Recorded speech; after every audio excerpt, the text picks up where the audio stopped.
Last episode में हमने देखा था एक आदमी की आंख एक डंप यार्ड में खुलती है, जिसके बाद हमें पता चलता है कि वो अब एक ज़ॉम्बी बन चुका है और उसे अपने पास्ट के बारे में कुछ भी याद नहीं है।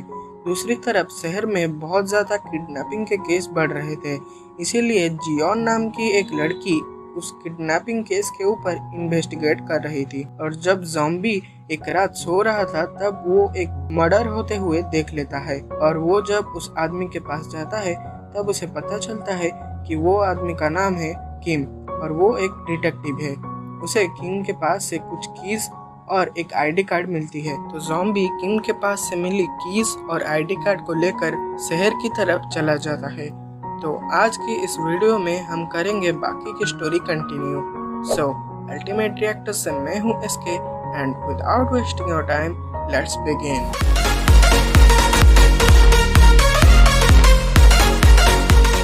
तो हम अब देखते हैं ज़ॉम्बी किम की ड्रेस पहनकर उसके ऑफिस में चला जाता है और अपने बारे में ढूंढने लगता है।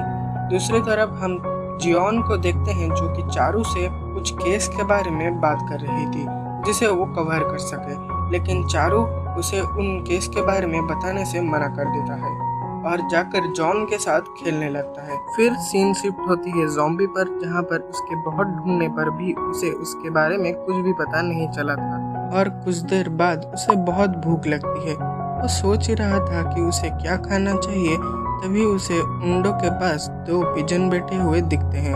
वो उन्हें पकड़ने की बहुत कोशिश करता है, लेकिन एंड में वो उन्हें पकड़ नहीं पाता। उसे ऐसा करते हुए सामने से दो और डिटेक्टिव भी देख लेते हैं। वो एंड में डिसाइड करता है कि वो अब जॉब करेगा और उन जॉब से जो भी पैसे आएंगे उनसे नॉनवेज ऑर्डर कर लिया करेगा। इसीलिए वो इंटरनेट पर पार्ट टाइम जॉब ढूंढने लगता है।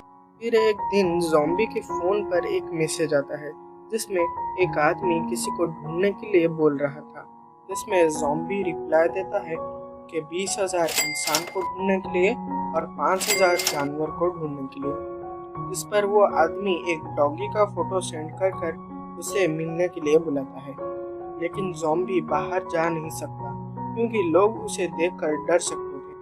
और एक दिन इंटरनेट पर उसे एक बीबी क्रीम का ऐड दिखता है और वो तुरंत ही उसे ऑर्डर कर लेता है और उस क्रीम को लगाने के बाद वो बिल्कुल इंसानों की तरह दिखने लगता है। उसके बाद वो रेडी हो उस कस्टमर से मिलने के लिए चला जाता है और उसके फर्स्ट कस्टमर जॉन और उसके दोस्त थे। वो लोग ज़ॉम्बी को 50 सेंट देकर उनके डॉगी को ढूंढने के लिए बोलते हैं, जिस पर ज़ॉम्बी उन्हें और ज़्यादा पैसे मांगता है, लेकिन उनके पास और ज़्यादा पैसे नहीं होने की वजह से वो लोग ज़ॉम्बी से पैसे मांगने लगते हैं, लेकिन ज़ॉम्बी उन्हें पैसे देने से मना कर देता है। इसीलिए वो चिल्ला कर उससे पैसे मांगने लगते हैं। उसी वक्त जियोन और उसके फ्रेंड भी वहां से जा रहे थे, इसीलिए जियोन जॉन को देखकर उसके पास आती है और उससे सारी चीज़ें जानने के बाद ज़ॉम्बी से पैसे मांगने लगती है, लेकिन ज़ॉम्बी वहां से भागकर चला जाता है और उसके पीछे जियोन और बच्चे भी भागने लगते हैं। और उस वक्त ज़ॉम्बी को मूवी का वही सीन याद आता है जिसमें इंसान मिलकर ज़ॉम्बी को मार देते हैं, इसीलिए वो डर कर और भी ज़्यादा तेज भागने लगता है। लेकिन जियोन दौड़ते दौड़ते थक जाती है और वहाँ पर खड़े हुए एक आदमी का हेलमेट लेकर ज़ॉम्बी की तरफ फेंक देती है, जो कि सीधा जाकर ज़ॉम्बी के सिर पर लगता है और ज़ॉम्बी वहीं पर बेहोश हो जाता है। इसीलिए जियोन दौड़कर उसके पास आती है और डर जाती है क्योंकि ज़ॉम्बी की हार्ट बीट भी नहीं चल रही थी। इसीलिए वो ज़ॉम्बी को लेकर हॉस्पिटल चली जाती है, लेकिन ज़ॉम्बी को आधे रास्ते में ही होश आ जाता है और वो उन इंसानों को देखकर चिल्लाने लगता है, लेकिन बाद में वो सोचता है कि वो अगर ऐसा करेगा तो वो लोग उसे मार देंगे, इसीलिए वो बेहोश होने की एक्टिंग करता है।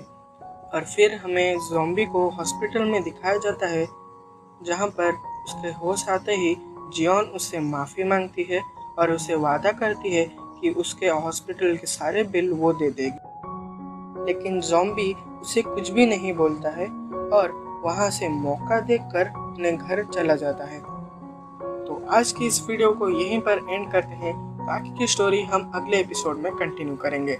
Till then stay home, stay safe, and now I am signing out. है।